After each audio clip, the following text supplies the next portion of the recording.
안녕하세요. 건축가 인디입니다. 오늘 영상은 공간 심리학으로 본 건축 디자인의 원리에 대해 설명하도록 하겠습니다. 공간 심리학은 신생 학문으로 저도 최근에야 이 학문을 접하게 되었습니다. 여기에 대해 공부를 하면 할수록 건축에 대한 도움을 많이 줄 수 있겠구나 하는 생각이 들었습니다. 그래서 건축 분야 중에 저는 건축 디자인 원리를 선정을 했는데요. 오늘 영상은 왜 공간 심리학으로 건축 디자인 원리를 설명하려고 하는지 그 이유나 배경에 대해서 좀 설명을 드리도록 하겠습니다. 먼저 건축 디자인 원리는 제가 실무와 교육 현장을 두루 경험해 봤을 때 많은 사람들이 디자인 원리에 대한 이해도가 낮다고 생각했습니다. 예를 든다면 조화와 균형이라는 건축 디자인 부분에서 차이가 좀 있는데도 불구하고 이 둘에 대한 차이를 느끼지 못하고 진행을 하는 경우가 있었고요. 그리고 제대로 활용하지 못하는 것은 무엇이냐면 본인이 건축 설계를 하며 진행을 하면서도 디자인 원리적으로 봤을 때 결함이 있음에도 불구하고 그것을 캐치해내서 개선하고 가야 되는데 끝까지 결함이 있는 채로 자기의 건축 디자인을 완성해 나가는 모습을 봤을 때 뭔가 좀 잘못되고 있다는 생각을 많이 하게 되었습니다. 근데 저는 여기에 대한 많은 공감을 하게 되면서 문제점이 무엇인지를 좀 파악하게 되었습니다. 왜냐하면 기존 건축 이론서를 봤을 때 시각예술 분야로 치중되어 있었습니다. 건축은 공간이라는 장소로 의지되어 있는데도 불구하고 이런 공간이 주는 건축 디자인 원리는 따로 설명이 되지 않았습니다. 사견으로 저 자신이 건축 이론서를 처음 봤을 때 이런 건축 디자인 원리만 알게 되면 건축 설계를 잘할 수 있겠구나 하는 엄청난 기대를 가지고 접했는데 저는 이론서 자체가 너무 좀 수준이 떨어지는 걸 처음으로 접했습니다. 그 중에 하나가 이런 겁니다. 조화에 대한 설명이 있는데 다른 여러 가지 부분을 통일을 하는 것이 조화라고 하고 그래서 통일이 뭐지? 하고 통일을 살펴보니까 통일은 또 여러 가지를 하나로 조화시키는 거라고 되어 있었습니다. 이런 정말 대실망이었습니다. 그런데도 불구하고 제가 디자인 원리를 어느 정도 캐치하게 되었던 것은 바로 사례 나열식 교육을 통해서 그나마 디자인 원리를 이해를 하게 되었습니다. 그러나 이 교육도 좀 문제가 있었습니다. 그 수많은 사례를 저도 30시간 동안 슬라이드를 통해서 교육을 받아왔습니다만 사례 건축물이 디자인 원리 하나로만 충족되어 있는 부분이 없습니다. 즉 단일 디자인 원리로 적용된 것이 아니고 복합적으로 적용되었기 때문에 과연 이 디자인 원리가 맞는지 제대로 적용됐는지에 대한 부분을 좀 의심이 들었고요. 왜냐하면 제가 이 슬라이드 30시간을 봤음에도 불구하고 이걸 말로 설명해와라고 했을 때 조화가 뭐지? 라고 제가 설명을 할 수 없었습니다. 즉 감각적으로는 제가 그것을 좀 이해를 하는데도 불구하고 경험적으로는요. 근데 이성적으로 이것이 무엇이라고 설명을 할 수가 없었습니다. 두 번째는 슬라이드라는 그 쇼 자체의 문제입니다. 즉 화면에서 보이는 건물이 다가 아니라는 것입니다. 화면 바깥쪽에서의 그 장소와 공간의 영향력이 상당히 큰데도 불구하고 그에 대한 설명을 들을 수 없다는 것이 문제점입니다. 제가 부석사라는 대표적인 한국의 전통 건축물을 가지고 설명을 좀 해보겠습니다. 부석사는 그 건물 자체의 아름다움도 있습니다만 많은 사람들이 부석사의 특성을 점점 그러니까 사청왕문, 범정각, 안양루, 우량 수준으로 각 단계별로 올라갔을 때마다 공간의 펼쳐짐이 다르다는 것을 설명을 하고 있는데 그것이 큰 특징인데도 불구하고 사실은 외관적인 모습에 그게 중요하기보다는 각 지점에서 그 지점에 뒤를 돌아봐서 바깥쪽을 바라보는 그 풍광이 이 무량수전에 대한 경험, 부스터사에 대한 경험을 극대화시키는 부분입니다. 즉 사천왕에서 무량수전으로 가는 각 단계마다 폐쇄적인 숲속 공간에서 점점점 탁 트인 공간, 특히 무량수전 앞마당에서 바라봤을 때는 소백산맥의 산하가 내 발밑으로 깔리면서, 그리고 구름이 끼어있는 그 산을 보면서 아, 내가 저 세상에서 온 것 같다는 느낌, 그러니까 종교적으로 매우 승화시키는 그런 공간 느낌을 받을 수가 있는데, 이것이 슬라이드에서는 찾아볼 수가 없다는 것입니다. 그리고 또 하나는 건축의 형태나 공간은 오감을 활용을 합니다.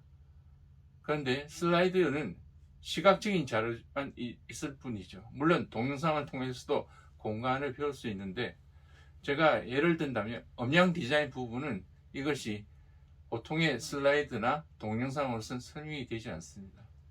즉 음향이라는 것은 그것의 잔향과 반향의 시간차로 생기는 그 복잡 미묘함을 청각적인 체험을 통해서 현장에서 그것을 디자인하고 수정해야지만 최종의 결과물을 얻을 수 있는 부분이기 때문에 이것은 어떤 슬라이드 쇼로서는 한계가 있다는 것입니다. 즉 건축의 갖고 있는 오감을 활용한 건축 형태라는 것을 시각적으로만 설명하기에는 한계가 있다는 것입니다. 근데 건축 설계에서 디자인은 그렇게 중요한 건가요? 반문을 했을 때 저는 한 책에 대한 그 소개로 제가 좀 설명을 드리고 싶은데, 디자인 원리로 그림 읽기를 지은 김지은 씨에 대해서 좀 소개를 하고 싶습니다. 이분은 미국에서 디자인을 가르치는 일을 하시는 분인데, 그림을 일반적인 디자인 원리로 이렇게 잘 설명하신 부분인데 좀 새롭게 와닿았습니다. 그 중에서도 소개장에서 저는 디자인 원리가 왜 중요한가를 설명하고 있었습니다. 그 중에 하나가 명확한 표현이라는 것입니다. 즉 건축가가 생각하는 의도를 건축 디자인 원리를 통해서 명확하게 전달해주고, 사용자는 그 내용을 디자인 원리만 알고 있다면 건축가가 어떤 의도인지 정확하게 접근할 수 있다는 것입니다. 그래서 명확한 표현이 가능하다는 것이고요. 그리고 건축 디자인 원리를 알게 되면 내가 좋은 작품을 하고 있구나, 나쁜 작품을 하고 있구나 하는 판단이 쓰이게 되고, 나쁜 부분을 발견했을 때 개선 방안까지 고려할 수 있다는 것이 이 디자인 원리가 되겠습니다. 그렇다면 건축 디자인 원리는 어떻게 해야 될까요? 저는 앞서 두 가지 문제점에서 분석하고 종합해보면 결론이 나온다고 생각됩니다. 건축 디자인은 다른 분야와 다르게 장소, 즉 공간을 다루고 있습니다. 즉 기존 디자인 이론은 신체 감각과 마음 간의 상호작용 위주로 이루어져 공간 설명이 빠져 있습니다. 따라서 인간의 신체, 감각, 그리고 마음, 그리고 공간이 건축에 미치는 영향을 세 가지를 아우러서 파악하고 분석해 봤을 때 건축 디자인 원리가 새롭게 성립되고 이해가 되지 않을까, 그런 판단하게 되었습니다. 그러면서 자연스럽게 이 공간 심리학이 감각, 신체와 마음, 그리고 공간의 상호작용을 밝히는 학문인 것입니다. 이번에는 공간 심리학이 태동하게 된 것부터 말씀을 드리도록 하겠습니다. 많은 심리학자들이 좀 설명을 못했던, 그리고 설명할 수 없었던 난해한 부분이 있었는데, 그 중에 하나가 사람들이 어떤 장소를 재방문하게 되면 그 장소를 가자마자 첫 번째 느꼈던 자신의 추억이 그냥 고스란히 느껴진다는 것입니다. 그것이 상상으로든 혹은 촉각으로든 뭔가 몸에 심리적인 반응이 일어난다는 것인데, 이것을 심리학들이 설명을 하지 못했는데 1970년대에 장소세포라는 것을 발견하게 되었습니다. 오키프 교수가 발견한 뇌 속의 장소세포는 해막 부근에 있는데 이것이 공간을 기억하는 세포라는 것입니다. 그리고 오세르 부부가 발견한 격자세포는 위치를 좌표로 인식을 해서 길을 찾는 데 도움을 주는 것을 알게 되었습니다. 즉 장소를 사람들이 위치를 통해서 이것을 기억을 한다는 것에 대해서 이것이 심리적으로도 설명이 가능한 어떤 과학적인 명분을 주게 되었고, 그렇게 됨에 따라서 공간 심리학이 발전하게 되게 된 계기가 되었습니다. 공간 심리학에서 주장하는 것은 마음과 몸과 공간은 사람들이 동시에 하나로 인식하고 느낀다는 것입니다.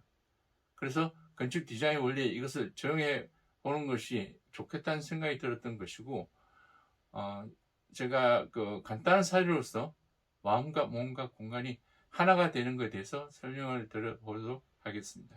먼저 공간이 신체와 마음으로 가는 부분에 대해서 설명을 드려보도록 하겠습니다. 지금 보시는 사례는 예배당인데요. 그 실내 내부의 공간의 높이가 15 내지 20m 정도의 거대한 공간입니다. 이런 공간에 가게 되면 여러분은 어떻습니까? 그냥 자신도 모르게 몸이 수축이 되면서 움츠러드는 것을 느끼게 됩니다. 그와 동시에 나의 마음 한쪽에서는 뭔가 저 세상에 온 것 같은 경건해지는 마음이 들면서 예배당으로서 종교적인 시설의 분위기를 만들어낼 수 있는 것입니다. 다음 사례는 마음이 신체를 통해서 공간으로 전달되는 그 과정을 설명을 드려보도록 하겠습니다.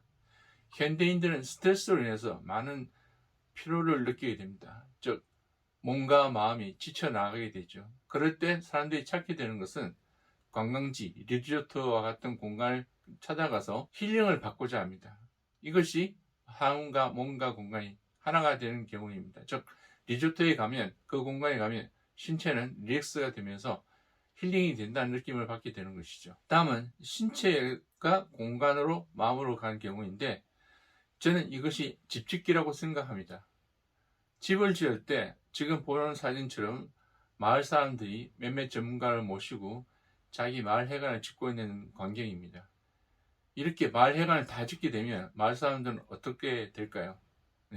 그들은 내가 손수 이 집을 지었다는 그런 일체감이 있을 뿐만 아니고 자긍심을 갖게 됩니다. 신체를 직접 이용해서 공간을 만든다는 그 마을 사람들을 일치를 하게 하고 또 좋은 추억거리를 만든다는 점에 있어서 마음과 몸과 공간이 하나라는 부분이라고 말씀드릴 수 있습니다. 이처럼 제가 여러 가지 세 가지를 순수를 라이어를 조합을 다르게 배열을 해도 결국은 사람들은 하나로서 뭔가 내 신체와 감각과 그리고 공간과 마음이 동시에 느껴지는 것을 알 수 있을 것입니다. 앞으로 제가 건축 디자인 원리를 이런 공간 심리학으로 설명을 드릴 텐데요. 오늘은 공간 심리학을 통해서 디자인 원리를 하려고 했던 그 이유 자체에 대해 설명한 것으로 마치도록 하겠습니다. 오늘은 여기까지 하겠습니다. 감사합니다.